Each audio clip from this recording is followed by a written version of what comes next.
taman indah dan segar, di taman dan di laut tenang, tetap tanganku dipegang. Tuhanlah yang membimbingku, tanganku dipegang teguh.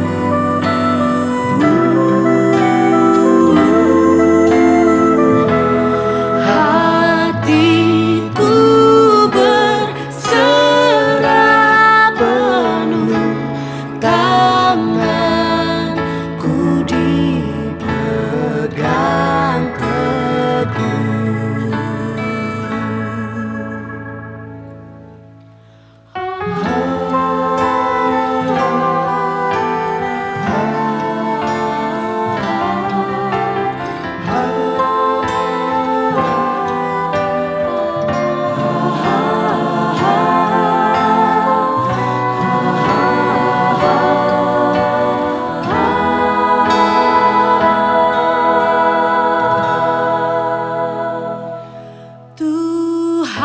Tuhanlah yang membimbingku, tanganku dipegang teguh. Hatiku berserah penuh, tanganku dipegang teguh. Tanganku dipegang teguh. Tanganku dipegang teguh. Mazmur 62. Hanya pada Allah saja kiranya aku tenang, sebab daripadanya lah harapanku. Hanya Dialah gunung batuku dan keselamatanku, kota bentengku, aku tidak akan goyah. Pada Allah ada keselamatanku dan kemuliaanku, gunung batu kekuatanku, tempat perlindunganku, Ialah Allah.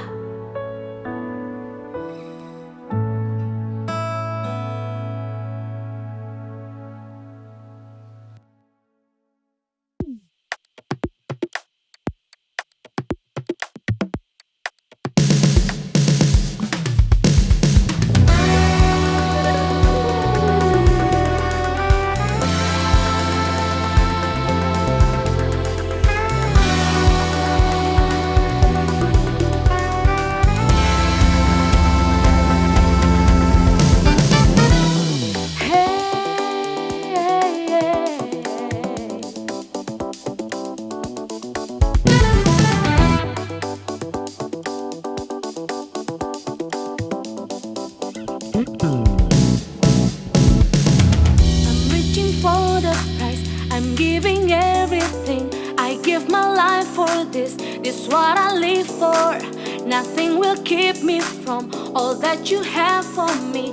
You hold my head up high, I live for you. I'm reaching for the prize, I'm giving everything. I give my life for this, this what I live for. Nothing will keep me from all that you have for me. You hold my head up high, I live for you. Greater is He that's living in me than he that is in the world. Faith, I can move the mountain, I can do all things through Christ. I know, faith, standing and believing, I can do all things through Christ who strengthens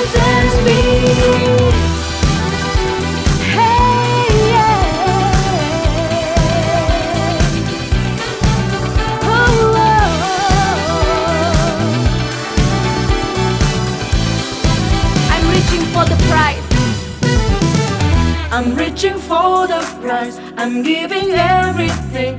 I give my life for this, it's what I live for. Nothing will keep me from all that you have for me. You hold my head up high, I live for you. Greater is He that's living in me than he that is in the world. Let's sing together. Faith, I can move the mountain, I can do all things through Christ. I know. Faith, standing and believing, I can do all things through Christ who strengthens me. Faith, I can move the mountain, I can do all things through Christ. I know. Faith, standing and believing, I can do all things through Christ who strengthens me. Oh, let's clap your hands.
Through Christ who strengthens me.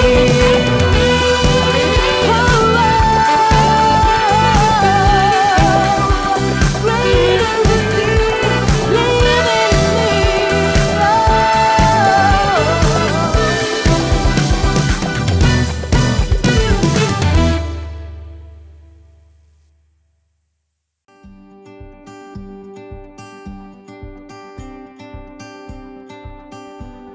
Shalom dan selamat datang pada ibadah daring di hari Minggu tanggal 25 Oktober 2020. Kami berharap Bapak Ibu selalu dipenuhi sukacita dan damai sejahtera dari Tuhan kita Yesus Kristus.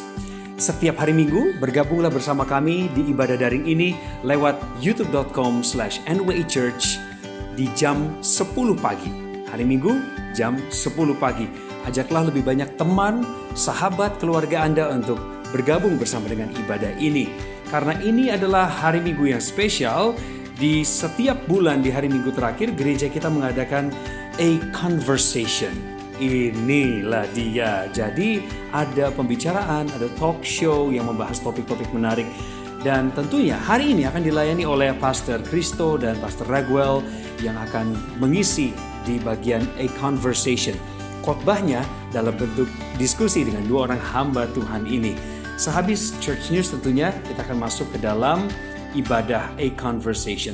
Dan informasi buat jemaat sekalian bahwa minggu depan akan ada perjamuan kudus yang dipimpin oleh Pastor Robert Sutanto. Kami mohon kepada seluruh jemaat untuk menyiapkan the communion kit atau perlengkapan perjamuan kudus. Untuk minumannya boleh anggur, boleh teh, jus atau apapun yang bisa diganti melambangkan anggur. Sementara untuk roti, siapkan juga cadangannya. Boleh pakai crackers, biskuit, dan lain sebagainya yang bisa menggantikan roti tersebut tanpa mengurangi makna daripada perjamuan kudus itu sendiri. Dan jika jemaat membutuhkan the communion kit, Anda tidak memilikinya, Anda membutuhkannya, silahkan kirim DM saja ke Instagram gereja @nwechurch. Nanti kami akan kirimkan untuk Anda. Kemudian ikuti juga ya dua akun medsos kami. Yang satu ada di Instagram @nwechurch dan satu lagi ada di Facebook New Wine International Church. Dan jika Anda belum bergabung menjadi salah satu jemaat atau belum bergereja tetap di sebuah gereja, dimanapun Anda berada saat ini, kami ingin mengundang Anda menjadi bagian daripada New Wine International Church. silakan bergabung dengan cara mengisi formulir pendaftaran yang ada di layar. Inilah formulir yang kami sebut sebagai formulir virtual atau online connect card. Yang tertera di layar adalah nwicijkt.org/connect-card. Dan hari ini setelah selesai ibadah jam 11.30, kami akan menyambut Bapak dan Ibu sekalian di lounge atau welcoming lounge kami lewat pertemuan Zoom atau fasilitas Zoom untuk seluruh jemaat sekalian, baik jemaat lama maupun juga terkhusus nih jemaat-jemaat baru, supaya kita bisa lebih saling kenal, kita bisa ngobrol banyak hal, sekalian silaturahmi. Sementara ini kan masih jarak aman, jadi kita pakai Zoom saja ya. Akan muncul nanti juga di pertemuan kita setelah ibadah ini para lead pastors, associates, volunteers, dan silahkan jika Bapak Ibu memiliki banyak pertanyaan tentang New Wine International Church, pada saat di welcoming lounge itulah ditanyakan kepada kami semuanya. Dan jika Anda berminat bergabung siang hari ini setelah ibadah ini, silakan dicatat, ada tautan Zoom ID-nya di layar, dan nanti sekalian juga dikasih tahu password-nya. Dan minggu ini gereja kita juga akan kembali mengadakan beberapa program yang dapat diikuti oleh jemaat sekalian. Di antaranya adalah program interaksi tanya jawab yang diberi nama Lebih Dalam Lagi. Setiap hari Selasa jam 8 malam waktu Indonesia Barat di akun Instagram gereja @nwichurch. Ini adalah ruang diskusi antara kami gereja dengan para jemaat sekalian, terkhusus jika Anda memiliki banyak pertanyaan tentang tema khotbah yang disampaikan di setiap hari minggunya. Kemudian ada Bible Study. Ini juga dibuka untuk umum. Kita belajar sama-sama tentang Alkitab yang diadakan setiap hari Rabu jam 9 malam waktu Indonesia Barat lewat aplikasi Zoom. Silakan Anda kirimkan DM ke Instagram gereja @nwichurch atau boleh juga nge-DM langsung ke Pastor Christopher Tapiheru di akunnya @ChristopherTapiheru. Ya, itu dia, @ChristopherTapiheru untuk tautan Zoom-nya nanti ya. Kemudian setiap hari Jumat jam 7.30 waktu Indonesia Barat malam ya, Pastor Robert dan Ibu Lea Sutanto juga mengadakan live worship at home yang Anda bisa ikuti di akun Instagram @RobertLeaSutanto, Facebook dan YouTube Robert Lea Sutanto. Mari bergabung, bukan hanya mendoakan, tetapi juga menikmati hadirat Tuhan lewat puji-pujian, ciptaan atau karya terbaik daripada Robert dan Lea Sutanto. Dan setelah worship at home, setiap hari Jumat jam 9.30 malam, gereja juga mengadakan kembali Bible Study. Tapi kali ini adalah untuk orang-orang yang sudah menikah.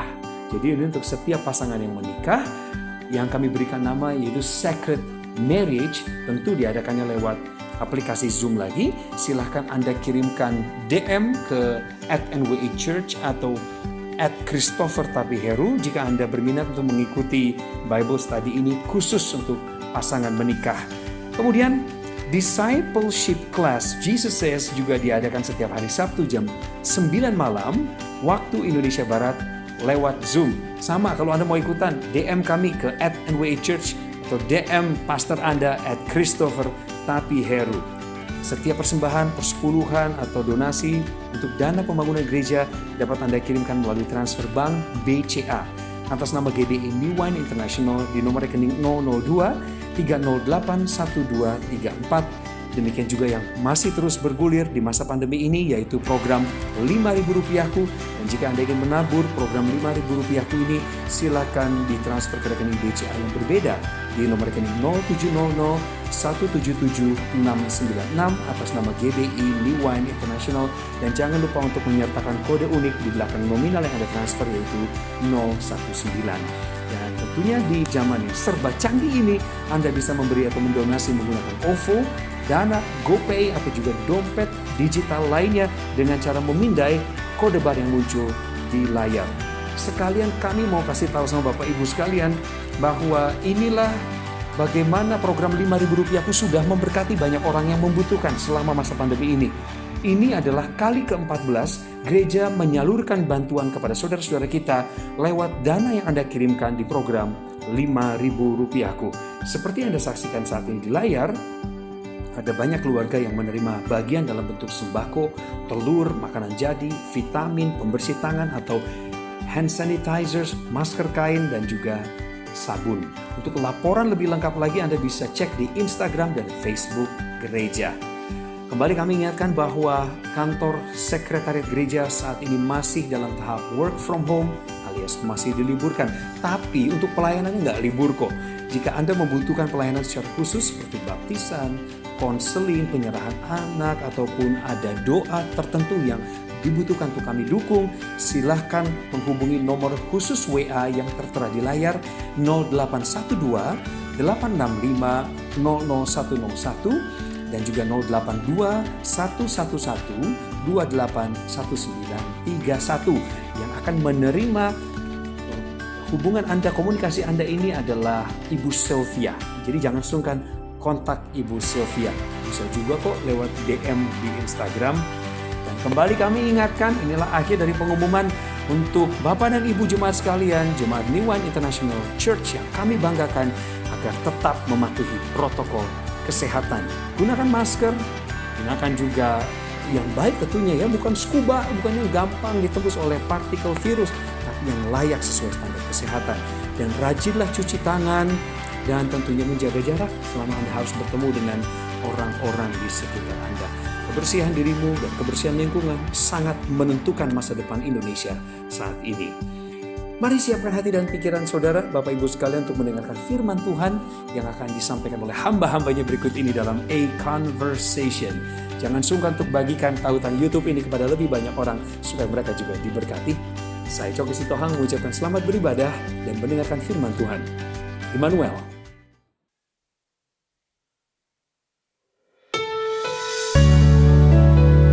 Kami mengucap syukur Tuhan buat kebaikan-Mu dan kasih-Mu yang tulus di hidup kami. Thank you Jesus.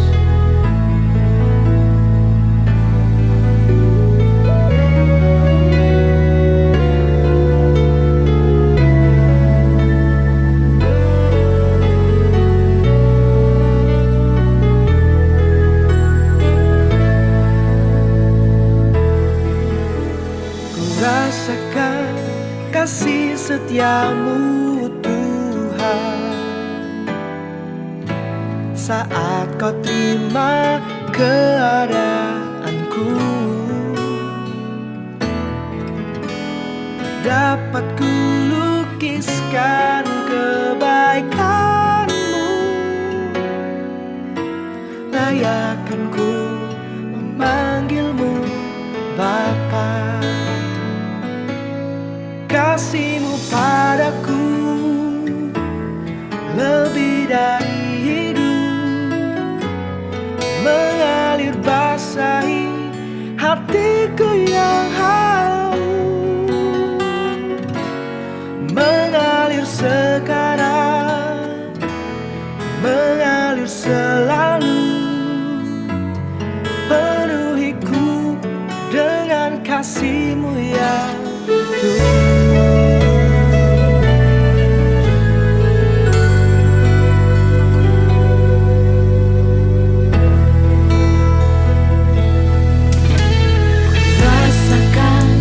Kasih setia-Mu Tuhan saat Kau terima keadaanku. Dapat ku lukiskan kebaikan-Mu, layakkan ku memanggil-Mu Bapa. Kasih-Mu padaku lebih dari hidup, mengalir basahi hatiku yang haus, mengalir sekarang, mengalir selalu, penuhiku dengan kasih-Mu yang tulus. Sekali lagi kita katakan, kasih-Mu padaku lebih dari hidup, mengalir basahi hatiku yang haus,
dari hidup mengalir basahi hatiku yang haus,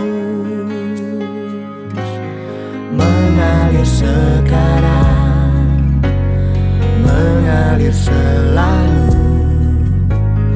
penuhiku dengan kasih-Mu yang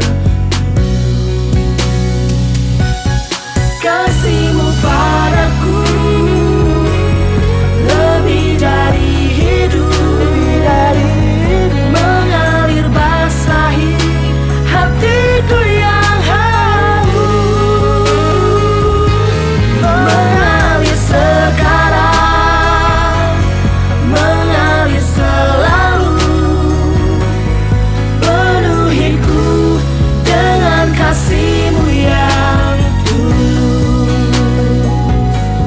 penuhiku dengan kasih-Mu yang tulus, penuhiku dengan kasih-Mu yang tulus, dengan kasih padaku. Thank you Lord, buat kasih setiamu Tuhan.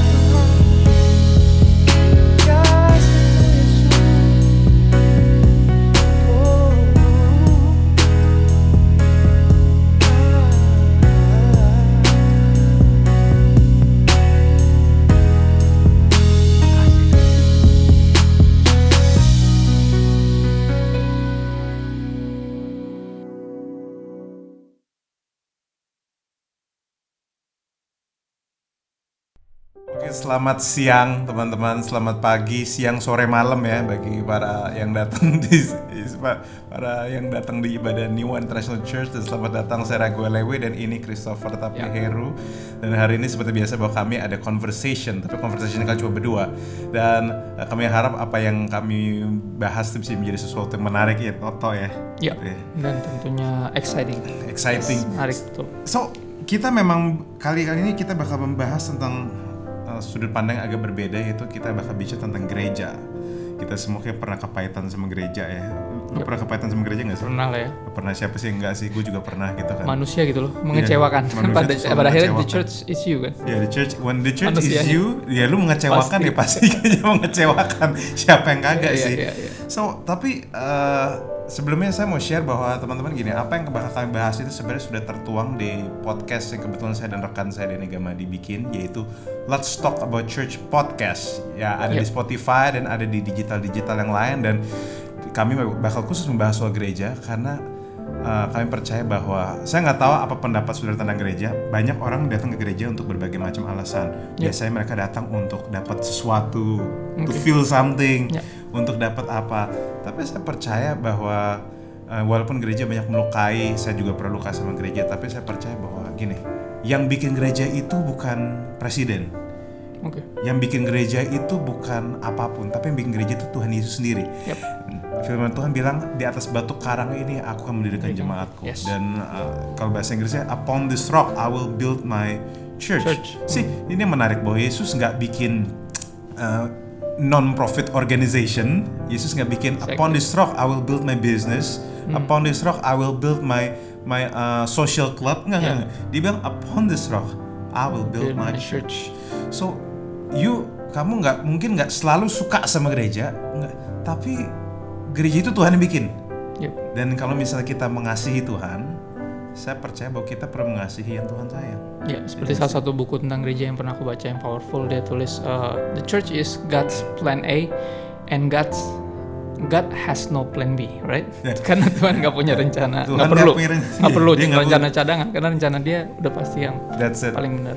Nah, makanya saya harap apa yang saya dan Kristo bagi hari ini mungkin bukan cuma sekedar bisa membuka mata kita atau bisa membuat melihat kita dari perspektif yang berbeda, tapi juga at least bagi yang luka bagi yang skeptis, bagi yang udah lagi sebel sama gereja, atau sukanya bisa dibalut lah. Betul, karena sebuah teguran juga dari Tuhan ketika aku lagi dalam keadaan kecewa sama gereja gitu ya.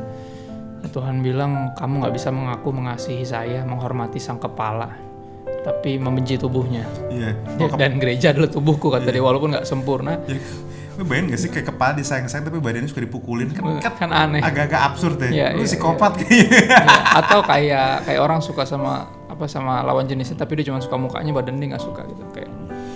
Ya itu kan kayak nyakitin sih sebenarnya. Ya kan kita harus mengasihi keseluruhannya, dan itu jadi teguran ketika gue dulu dalam keadaan kecewa sama gereja, dan akhirnya we're all, gue akan bilang it is safe to say that semua kita lagi dalam perjalanan untuk give church a second chance, memberikan gereja kesempatan kedua, start to believe again.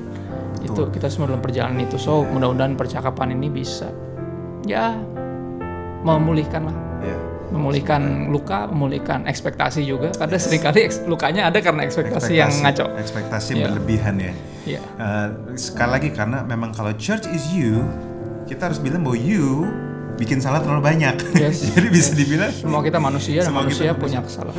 Ya, oke. Jadi sebelumnya kita doa dulu sebentar yuk. Yuk.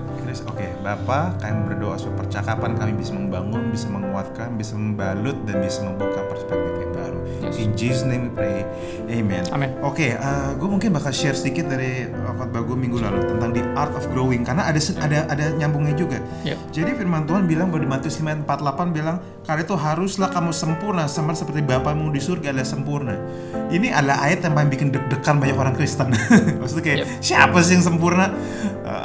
Kan kita kadang nggak usah orang dewasa, anak kecil aja suka nyolong pensil terus jadiin hak milik kan, maksudnya kan dipinjem terus jadi hak milik.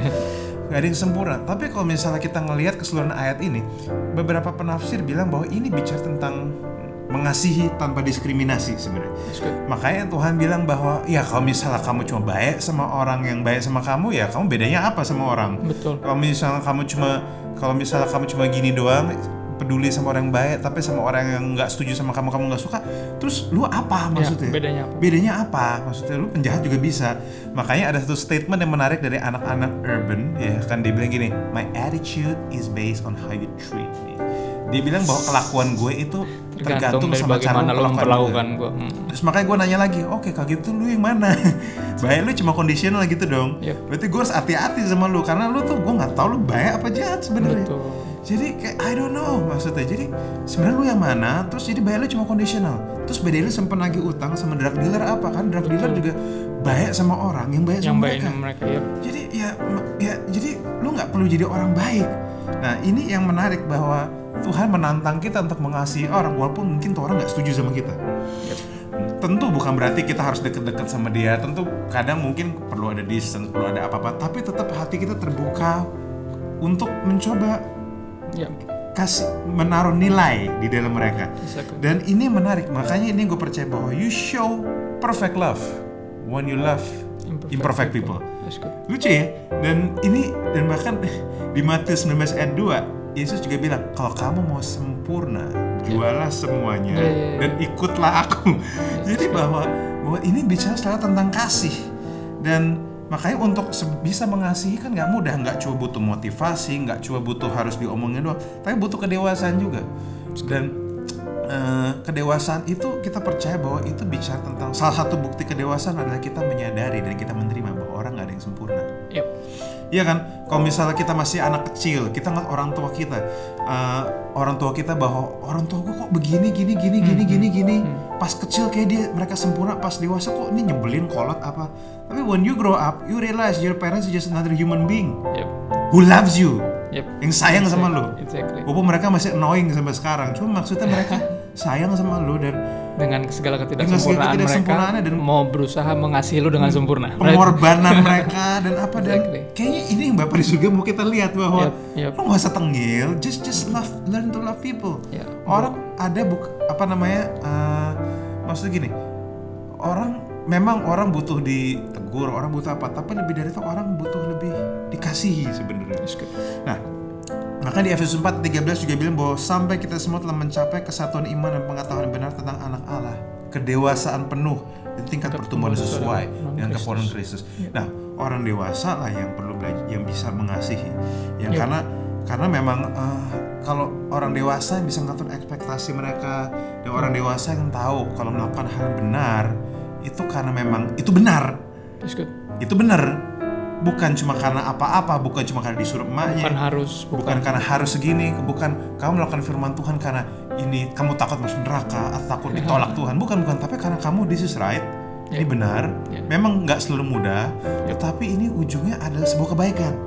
Itulah kedewasaan. Kamu sikat gigi karena kamu tahu sikat gigi itu baik, bukan karena takut disuruh nyokap, bukan karena takut nggak boleh main ke rumah teman, nggak boleh main PS5 kamu, nggak boleh main game, bukan karena itu.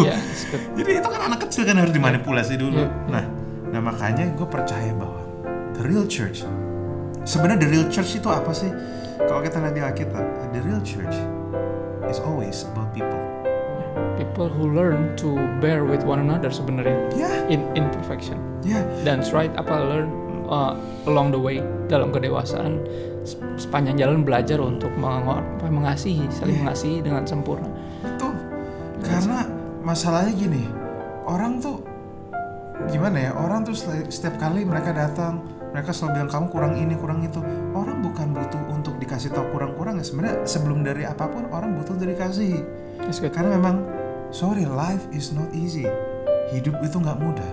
Kita nggak tahu apa yang orang dapetin, orang hadapin pada waktu mereka tuh di kantor mereka, di rumah mereka. Nobody's perfect. Kita tahu bahwa kadang seseorang, maaf ya, di kantor memang gaji stabil, tapi kan dibudakin maksudnya. It's not easy maksudnya. Udah kerjaan terus mungkin bini kesepian pulang dan di gereja dimarahin lagi. Gue tuh nggak sampai hati gitu maksudnya. Jujur aja ya. Ya nggak sih. Jadi gini, ini gue secara personal ya, Chris, gue kurang setuju tuh kalau misalnya ada pendeta hari Minggu tuh marah-marahin jemaat ya. Bukan karena dia salah, tapi karena bagi gue lu kok kayak gak punya belas kasihan aja gitu. Betul. People are tired, people are in pain. Kita nggak tahu pada waktu mereka nyetir datang ke gereja, kita kan nggak tahu bisa aja berantem sama istrinya. Karena kan lu tahu kan itu tuh sebelum keluarga datang ke gereja tuh dramanya banyak, maksudnya ini anaknya belum diselesai dimandiin, istri bangun atau suami bangun kesiangan, kan dramanya banyak maksudnya. Lu datang ke gereja dimarahin lagi kayak is that, gue nggak bilang itu benar atau salah, is that apa kok lu nggak punya belas kasihan? Nah makanya gue percaya bahwa church is always about people, karena Yesus datang bukan buat sistem. Yesus datang bukan buat bikin sebuah sistem yang keren, walaupun sistem itu penting, tapi bahkan dia nggak bikin sebuah agama yang sempurna. Tapi dia mau bangun orang. Dia datang untuk menyelamatkan hubungan yang rusak. Dia datang, it's always about people. Dan makanya gini, gue percaya bahwa gereja itu dasar ya, it's always about people. The moment kamu fokusnya itu meleset, selain people, saya rasa you're missing the point. You stop being the church, I think. Kayaknya sampai level tertentu lo berhenti jadi gereja malah. Berhenti jadi gereja karena bukannya. Nah teman-teman, gue belajar tentang ada satu analogi menarik nih tentang anggur dan teralis ya. Anggur dan teralis ya. Yesus ngasih analogi yang menarik tentang pokok anggur. Dan jadi gini di dalam bahwa gue belajar bahwa anggur itu pohon anggur tuh bukan pohon yang berdiri kayak pohon ara gitu, dia merambat gitu. Nah, untuk dia bisa bertumbuh dengan subur, jadi itu dia harus pakai teralis. Sehingga dia bisa merambatnya jelas. Nah, ini yang menarik bahwa pada waktu kalau gereja itu ada sebuah pohon anggur, berarti sebenarnya sistem itu sebenarnya dibutuhkan. Teralis itu kayak sistem dan dibutuhkan. Kenapa? Karena lu bayangin gak sih di Kisah Para Rasul nih, kita coba sama-sama balik ke gereja zaman dulu. Petrus sekali khotbah 3.000 orang bertobat.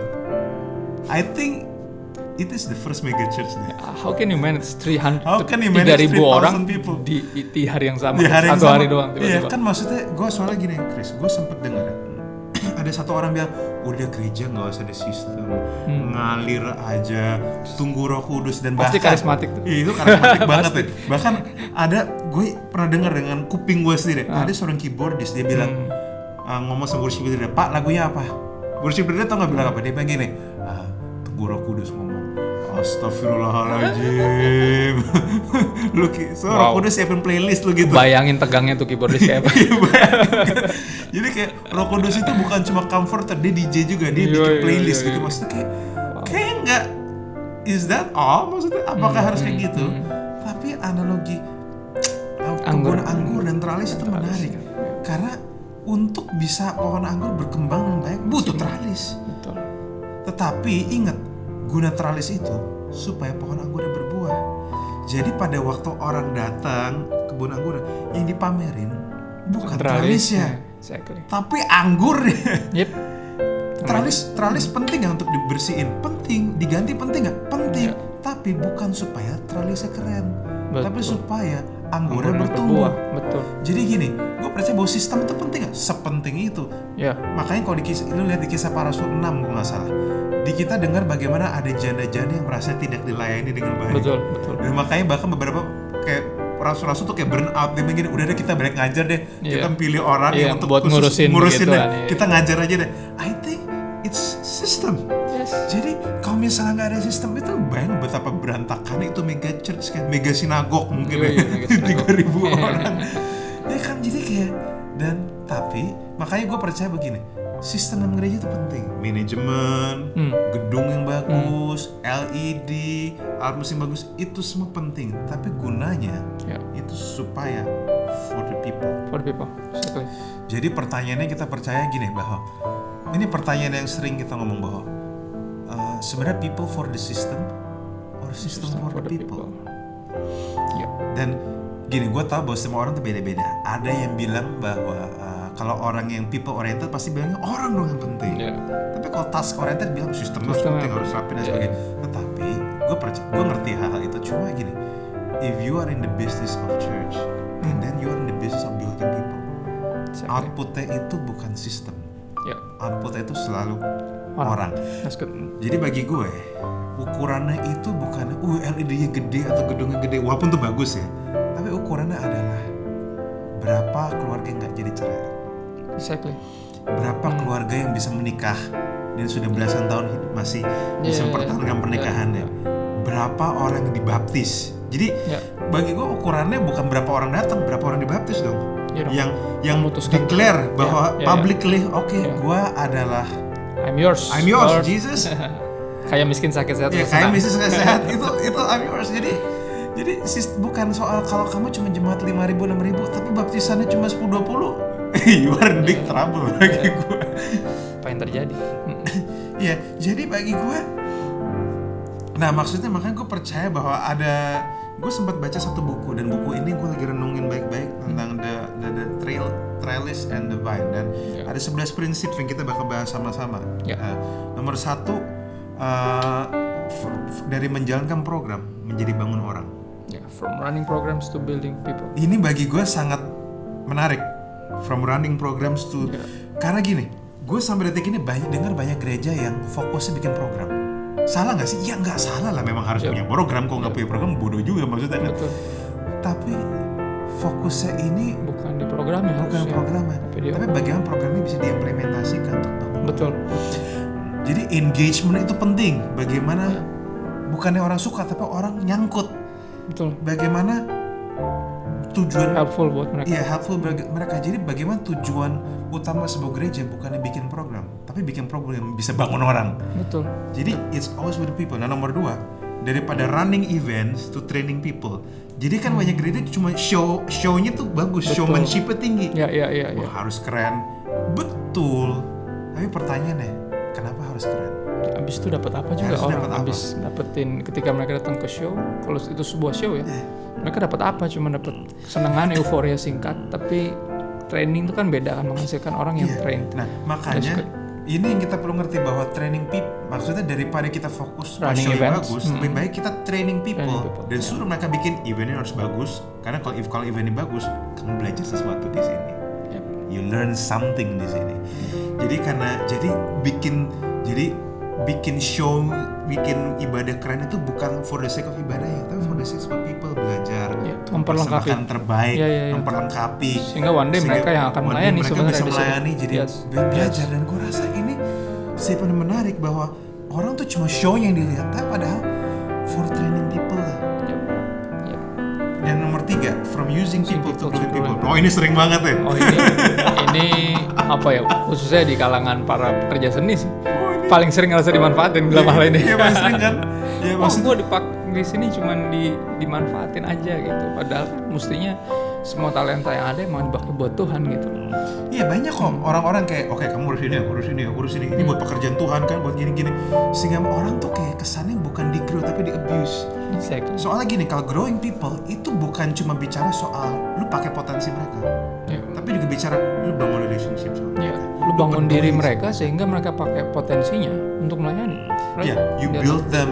Lu Ya. kasih kata-kata yang menguatkan. Ya. Lu bahkan kalau Encourage. perlu sekalian lu ajak bikinin training bagi mereka. Itu kan Ya. itu something yang membangun mereka, dan gue yakin kalau misalnya mereka puas, mereka belajar sesuatu, mereka merasa dikasih, kepala pun mereka kasih. Emang kasarnya when they grow, ketika satu tumbuhan itu satu tanaman itu bertumbuh pasti kan berbuah. Sebenarnya pelayanan itu kan kayak buahnya sebenarnya. Iya. Yep. Nah, yang keempat ini tentang dari cuma ngisi Yep. kekosongan jadi Training melatih new orang. Kenapa? Karena banyak sistem. Ini yang bikin rusak nih. Ini banyak di gereja, dan saya rasa bagi para pemimpin kalau bisa denger ini, you will relate. Banyak kita terpaksa taruh orang di leadership kita simply karena nggak ada orang di situ. Ya terpaksa. Fill in the gaps, iya, kosong fill the nih, gaps, yang kan. ini cabut kemarin kan gitu. Yaudah deh, lu ini dulu deh. Tanpa dilatih, tanpa apa. Ya mungkin pemimpin juga udah kecapean ya. Tapi fokus kita sebenarnya memang buat people and for training. Jadi sebenarnya, kita tuh training new workers is everything. Jadi bagi gua harusnya gereja diisi banyak training. Yep. Gereja yang kalau gini secara praktis ya, gereja yang sehat harusnya banyak training. Discipleships. Jadi discipleships itu part of training. Part of training. It is the training. It is. Jadi bagaimana kamu belajar setelah firman Tuhan, bagaimana mengaplikasikannya, bagaimana kamu mengaplikasikannya di gereja, di Yep. mana-mana, itu sesuatu yang penting. Nah, yang adalah satu lagi, from solving problems to helping people make progress. Jadi kenapa gini? Ini gua ngakuin, setiap kali gue punya anak buah, gue selalu tertantang untuk gue nyelesain problem mereka. Problemnya apa sih? Kita memperlakukan mereka kayak Iya, jadi kayak anak kecil gitu kayak maksudnya. problems to be solved, Aja, ya? Pastor, ini problemnya kayak gimana? Oke, ini problemnya begini. Tapi gue menyadari gue salah. Harusnya gue mungkin tahu jawabannya, tapi gue encourage mereka untuk ayo coba kita mikir sama-sama. Menurut kamu? Terus gue kasih pertanyaan-pertanyaan. What do you think about this? What do you think about this? Gimana kalau gini? Gue belajar sih. Jadi kayak, wow. jadi kayak, dan justru pada waktu mereka mikir itu help them make progress. Yep. Karena gini, kalau mereka belajar untuk punya progress, mereka bisa belajar untuk Solve the problem themselves. Yeah. Solve the problem themselves, sehingga nggak semua lini kita harus ngambil keputusan. Ya, nggak jadi kayak kebergantungan yang tidak Sa- sehat iya, kepada manusia. Oh, sangat Kekecewaan itu kan muncul karena itu kan.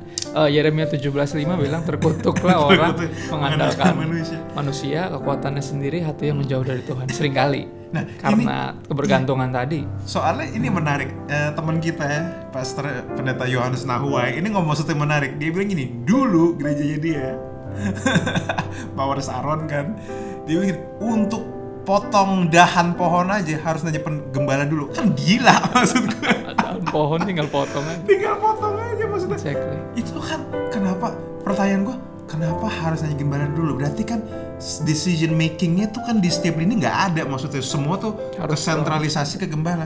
Bagi gue nggak heran lah Opa Yakub itu jadi kayak capek gitu. Nggak heran bagi gue. Makanya bagi gue akan sangat sehat kalau misalnya setiap lini itu punya kekuatan untuk ngambil keputusan sendiri. Dan juga dipercayakan juga. Dan tapi memang di sini gembala harus berbesar hati bahwa kamu kalau misalnya kekuasaan kamu, kekuatan kamu berkurang, kamu terima nggak?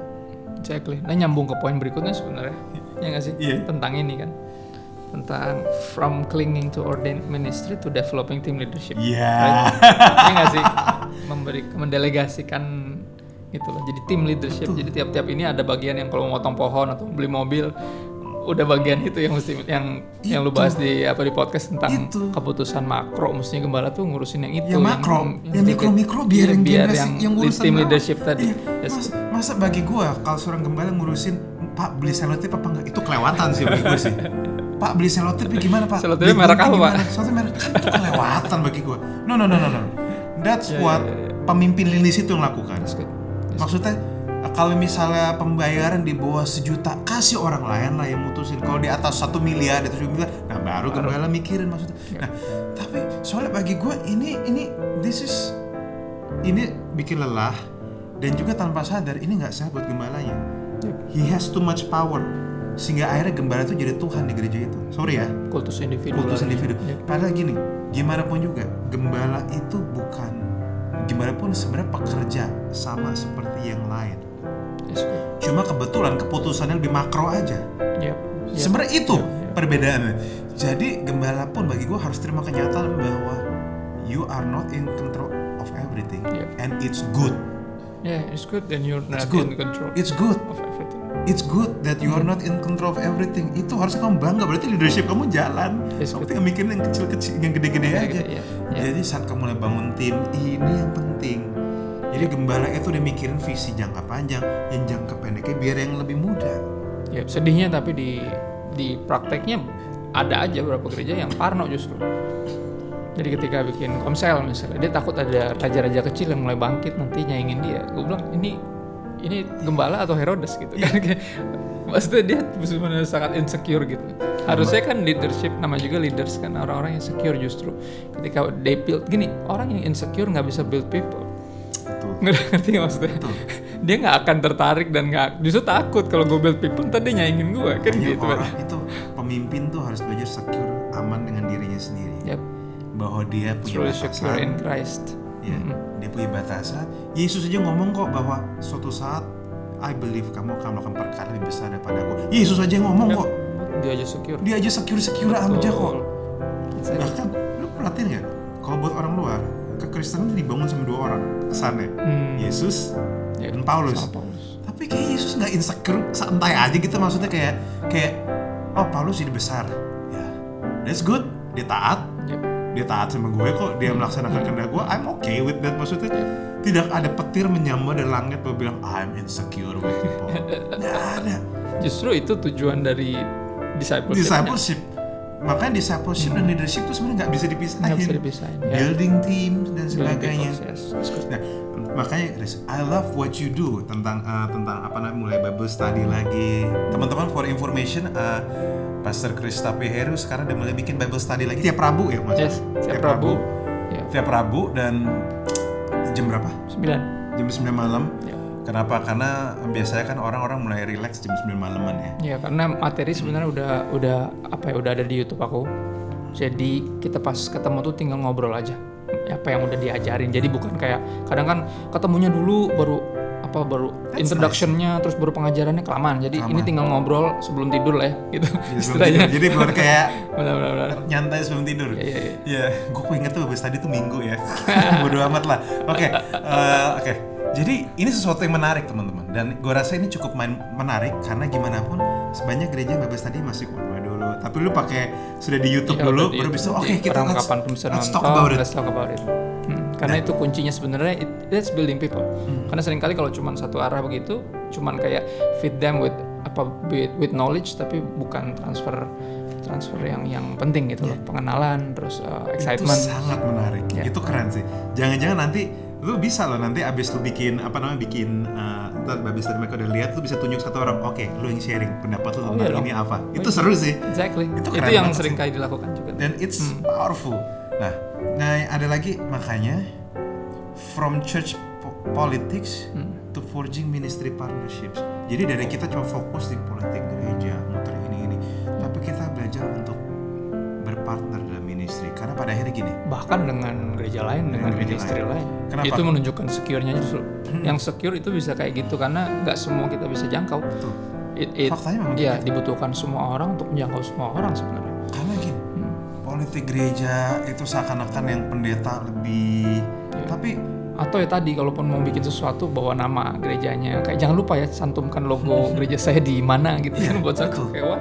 Nah, dan ini juga ini menurut gue ini sesuatu yang penting, bahwa banyak orang mengkultus individu kan pendeta, tapi sebenarnya kita perlu ngerti bahwa ini gue selalu tanam ini nih ke orang-orang gue bilang gini, bahwa saya nggak lebih rohani dari kalian sebenarnya, tapi kebetulan udah mulai lebih awal aja. Gue mulai lebih awal aja, betul. Berjalan lebih lama bersama Tuhan. Jadi ya udah tahu Tuhan lebih dikit-dikit lah maksudnya. Tapi gue ngomong, kalau kita start di momen yang sama, kita dapat makanan yang sama, kita dapat exposure yang sama. Belum tentu lu lebih jelek dari gue. Exactly. orang lebih jelek dari kita. Jadi ini orang perlu ngerti bahwa kebetulannya kita udah jalan lebih jauh. Garis start udah dimulai ada belasan tahun lalu. Betul. Tapi sebenarnya kalau startnya sama, dan makanya ini harus bikin kita nggak sombong rohani. Karena sebenarnya we're not so different than people. Kalau kita masih perjalanan rohani kayak mereka, mungkin kita begajulannya sama kayak dia. Betul. Kita mesti ingat juga istilahnya orang-orang yang dulu mempercayakan kepada kita yang belum kompeten ini, sehingga ketika kita mempercayakan nanti kita nggak tuntut kompetensi dari mereka. Kita harus tahu diri bahwa kita Back then apa kabar kan gitu. Situ apa kabar dulu ya. Mungkin aja sekarang ini kok lebih jago dari mereka ya. Makanya hamba Tuhan tuh jangan insecure, jangan ngandelin knowledge terus, jangan bahwa Betul. kamu harus terima bahwa we are part of the same team. Yep. Kita sama-sama. Nah, terus ada yang ini menarik tentang bagaimana kita rely sama institusi training yang ternama, sama kita bikin local training sendiri.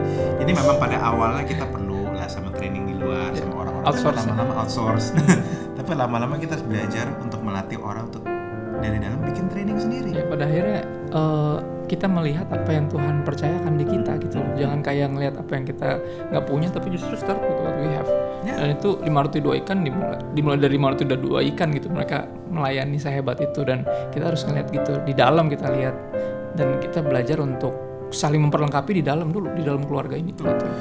Yeah. That's really nice. Nah, terus ada lagi yang fokusnya cuma kayak tekanan hari ini, tapi mulai mikir jangka panjang. Karena banyak gereja, ini gue pelajarin, kita tidak praktis leadership, tapi reactionship kalau kata John Maxwell. Jadi seni bereaksinya, bukan seni pemimpinnya. Sekarang bayangin nggak, pada waktu pandemi dimulai, berapa banyak gereja yang tadi kan mereka bilang online itu sesat, online itu tidak alkitabiah, sekarang terpaksa online. Dia ngomong gitu, minggu depan dia online. Ya kan? Mendadak semua jadi pastorgram ya. Pastorgram jadi dan YouTubers. Lu maksudnya kayak mereka ya. cuma fokusnya kan cuma hari ini, nggak mikirnya jangka panjang. Betul. Sementara banyak gereja yang dari awal udah mikir jangka panjang, yang udah diejekin walaupun itu offline-nya ada, onsite ada, tapi mereka mulai fokus sama online-nya. Ternyata pandemi jalan, mereka new normal. New normal. Oh, kita happy aja maksudnya. Oh, kita udah siap kok. Nah, jadi ini yang orang tuh suka belajar untuk melihat jauh ke depan sedikit. Ini memang buat hamba Tuhan juga, tapi juga buat kita juga. Karena semua kita hamba Tuhan pada akhirnya secara devosi ya. Walaupun secara profesi nggak semua pendeta atau full time minister, tapi secara devosi kita semua hamba Tuhan. So hamba Tuhan yang selayaknya hamba Tuhan visionary. Ya, kita perlu punya visi. Nah, ini menarik sih, Chris. Tapi lu sering lihat nggak sih bahwa ada begitu banyak gereja tuh yang memang ya masalahnya banyak rata-rata di sini memang kayak gue sih percayanya gini, kenapa gue ngaku sedikit, kenapa gue bikin podcast ini, Chris, dan apa yang sedang kita bahas ini simple, karena gue jujur salah satu passion gue ya, bukan passion ya, tapi kayak ini adalah bagaimana ini sumbangsi gue lah buat gereja, buat tubuh Kristus. This is how we show that we love the church. That we love the church, bahwa karena bahasa ini jarang dibahas, Chris. Seringkali jemaat hanya melihat bahwa kok gereja gini sih, banyak lokasi, kok pendetanya gini sih. Nah. Oke, sekarang let me show you dari dua sudut pandang. Coba ke dapurnya yuk. Ke dapurnya. Biar teman-teman pada waktu denger ini, hatimu mungkin bisa terbuka. Yang luka mungkin bisa mikir bahwa gereja tuh sebenarnya kayak gini. Oke, jadi gue lukanya begini. Oke, jadi gue bisa ngerti hamba Tuhan tuh di posisi seperti apa. Jadi seperti gimana. Jadi mungkin dia perlahan-lahan mulai bisa berdamai dan bahkan mulai bisa melihat kenapa banyak orang benci sama gereja, sebel sama gereja, karena begitu banyak orang nggak ngerti dapurnya seperti apa, nggak ngerti kenapa ini begini, kenapa ini begitu, tekanannya seperti apa. Banyak orang cuma bisa kritik, kenapa? Karena mereka nggak ikutan masak. Betul. Keasinan nih atau apa? Orang yang ikutan masak sama orang pengkritik makan tuh otaknya beda. Betul. Jadi, nah yang ada lagi yang dari keterlibatan pada manajemen jadi keterlibatan sama pelayanan. Karena gue percaya bahwa gimana pun juga semua hamba Tuhan, kita ini semua ini penilik, kita semua ini manajer yang bertanggung jawab sama sumber-sumber daya yang Tuhan percaya sama kita. Nah, tapi memang jebakannya adalah mereka jadi terlalu terikat sama urusan manajerial. Nah, jadi harus gini, harus gitu, urusan administrasi dan sebagainya. Nah, tapi mungkin gue percaya bahwa someday hamba Tuhan walaupun sambil udah mengurus administrasi, kadang ada waktu yang mereka perlu take a break, dilepasin sedikit, beban dikurangin sedikit, dan mereka melatih orang. Yep. Kalau perlu pas di manajerialnya ada orang-orang yang di situ sekalian latihin. Bagi gue tuh keren. Yep. Nah ini yang terakhir, ini yang paling dahsyat. Dari ngejar church growth, jadi fokus sama gospel growth. Jadi kita nggak fokus untuk pertumbuhan gereja, walaupun itu penting, tetapi kita fokus bagaimana pesan kita sebegitu gospel ya, sebegitu bisa dicernanya, sebegitu relatable, sebegitu engaging ya, sehingga orang tumbuh datang sendiri karena masih tertarik. Fokusnya jadi bukan untuk ngegedein, tapi fokusnya untuk be clear, be good, bisa relatable, gampang dicerna, sehingga orang tuh bisa engage. Bukan cuma mereka ngerasa informasi baru, mereka engage sehingga mereka bisa datang. Pada akhirnya memang the gospel is the power to save. Power to save. So memang ini memang gambar besar sih, tapi someday gue harap kita punya waktu untuk bisa menjelaskan lebih dalam tentang church leadership, tentang bagaimana gereja, tentang bagaimana is always about people. Dan ini menarik, ke gereja yang always about people, bisa nggak mereka bikin salah? Bisa nggak mereka melakukan bikin luka? Bisa. Tapi orang yang lukanya, kalau edukasi benar, mereka bisa punya grace. Oh iya, mereka bisa lebih orang-orang terluka yang graceful. Yang graceful. Oh iya mereka. Iya sih, gue nggak setuju sama dia nyakitin sih, cuma ya semua orang kayak gini gimana ya, orang gak ada masalah. Ada loh orang-orang kayak gitu, jadi nggak gampang sakit hati, jadi mereka bisa kayak terima bahwa ya udah, ternyata gue juga manusia. Dia juga lagi berobat jalan lah ya istilahnya. Kalau penggambaran paling tepat tuh kayak kita di rumah sakit yang sama, tapi yang ini udah lebih masuk lebih awal. Jadi udah dikasih tahu bahwa dia udah tahu di sini. Udah mulai bisa jalan di sini. Hati-hati, ini jam 12 yang baru masuk. Get it. Ya, jadi teman-teman, saudara, kenapa saya bahas hal ini? Supaya saudara bisa punya perspektif berbeda tentang gereja, sehingga saudara bisa mengatur ekspektasi dan bisa melihat dari sudut pandang berbeda, sehingga pada akhirnya saudara bisa jadi orang lebih graceful, bahkan sama hamba Tuhan. Dan hamba Tuhan pun bisa lebih lega. Kenapa? Karena akhirnya jemaatnya ngerti perjalanan dia. Dia nggak perlu punya Mesiah kompleks. Dia nggak perlu punya Mesiah kompleks. Dia akhirnya bisa, jemaat gue ngerti. Thank you ya. Dan akhirnya terjalin hubungan yang baik, teamwork yang sehat. That's the church. Dan I think that is the church. Dan saya berharap supaya apa yang teman-teman dan rekan-rekan dapetin bisa menjadi sesuatu yang powerful combination, sehingga saya harap, saya berdoa supaya teman-teman yang lagi luka ngelihat hal ini dan bisa menjadi satu pribadi yang berpikir ulang soal gereja, sehingga kamu mulai mencari gereja yang mungkin kamu rasa bisa fit in. Kalau misalnya kamu ngerasa pesan-pesan di New One International Church ini relate sama kamu, saya harap feel free to join us. Build partnership dengan kami. Kami nggak pernah merasa kami sempurna, tapi kami tahu kalau kamu datang, kamu ada nilai tambah yang kamu bisa berikan, sehingga dan kami pun bisa menjadi kita bisa sama-sama membangun kehidupan di dalam Kristus. Oke, kita sampai situ aja, dan thank you. God bless you all. God bless you. Dan let's pray. Bapa, kami mengucap syukur atas hari ini. Terima kasih atas hari ini. Biarlah pesan ini mengubahkan hati setiap jemaat dan juga para gembala. Biarlah di sini ada pengertian yang baru, ada belas kasihan yang baru, ada hati yang baru, biar kami bisa menjadi satu pribadi yang lebih berdamai dengan Tuhan. So we believe in you, we believe in the church. In Jesus' name we pray. Amen. Sampai jumpa minggu depan masih di NWay Church YouTube channel. So God bless you.